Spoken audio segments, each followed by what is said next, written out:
मंडळी, ज्येष्ठ नागरिक बचत योजनेत अशी अट आहे की 50 ते 60 वयोगटातील गुंतवणूकदारांना सेवानिवृत्तीचा लाभ मिळाला की 3 महिन्याच्या त्यांना या योजनेत गुंतवणूक करावी लागेल.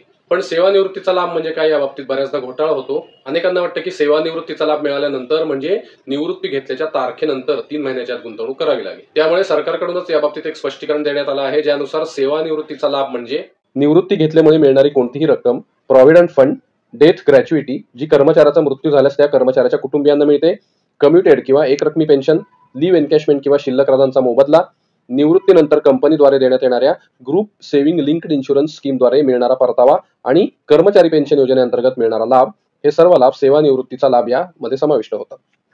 त्यामुळे ज्येष्ठ नागरिक बचत योजनेत गुंतवणुकीसाठी आवश्यक पात्रतेच्या नियमानुसार निवृत्तीच्या तारखेनंतर 3 महिन्याच्या आत गुंतवणूक करावी असा नियम नसून, आता जे स्क्रीनवर दिसत आहेत त्यापैकी एक किंवा अनेक लाभ मिळाल्यानंतर म्हणजे त्याचे पैसे मिळाल्यानंतर 3 महिन्याच्या आत योजनेत गुंतवणूक करावी असा नियम आहे.